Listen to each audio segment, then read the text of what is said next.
Je suis complètement pour le vaccin antigrippal. Je veux dire, tout du moins pour protéger toutes les personnes, je veux dire, fragiles. Si ça peut protéger et éviter le minimum de décès, oui.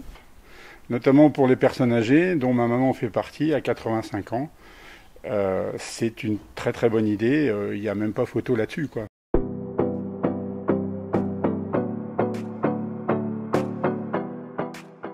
La grippe est une maladie infectieuse, saisonnière, virale, due au virus influenzae. Malheureusement, ce terme est largement mal utilisé dans la population en général. Souvent, les gens disent avoir fait une grippe alors qu'ils ont tout simplement présenté un syndrome grippal, qui certes, au niveau des signes cliniques, sont quasiment les mêmes que ceux de la grippe, mais dont le micro-organisme est différent. Et c'est un tort, car il faut faire la différence entre le syndrome grippal, qui est en général traité rapidement et guéri sans risque d'apparition de complications, et la vraie grippe documentée, car les conséquences ne sont pas les mêmes, notamment chez les personnes fragiles, comme les nourrissons, les personnes âgées, voire la femme enceinte.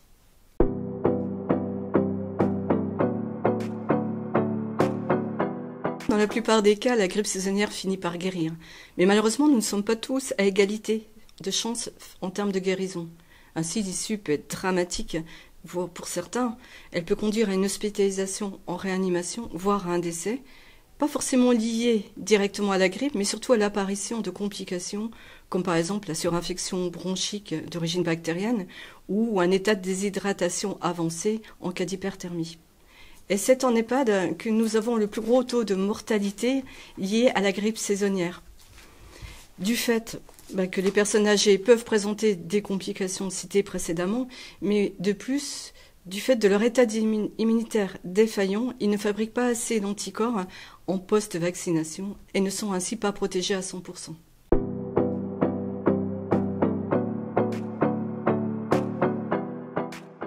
C'est une des caractéristiques du virus de la grippe. Il mute régulièrement.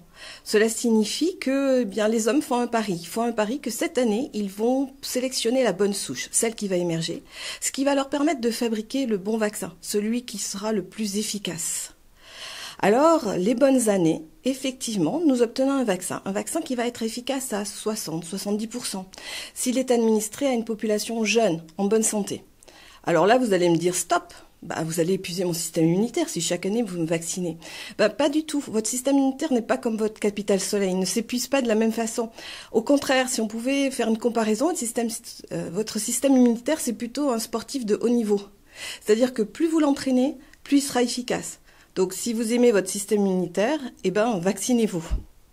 Alors, deuxième chose, vous allez me dire 60-70% pour un vaccin, c'est quand même un petit peu peu. C'est franchement, vous pourriez faire mieux. Alors, à nouveau, c'est une spécificité du vaccin de la grippe. Effectivement, pour la plupart des vaccins, disons qu'un vaccin, c'est un peu comme une convocation à un examen obligatoire. Il faut être bon à 100%.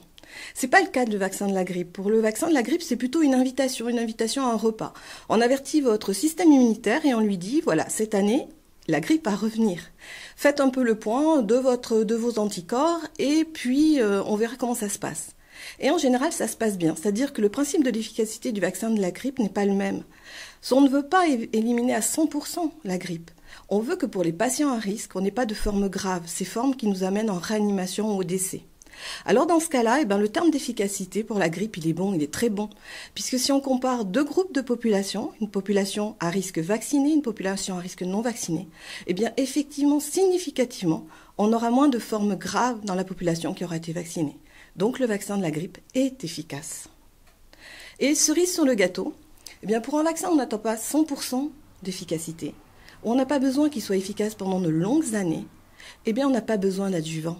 Vous savez, ces produits qui ont été incriminés, le fer, l'aluminium, des adjuvants autres et divers comme des conservateurs.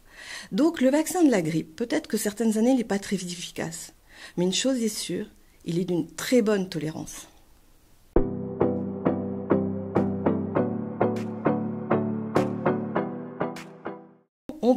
On recommande aux personnels soignants de se faire vacciner contre la grippe.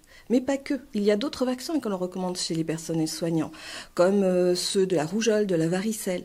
Cela fait partie du prendre soin, en fait. Ce sont des vaccinations que l'on appelle altruistes.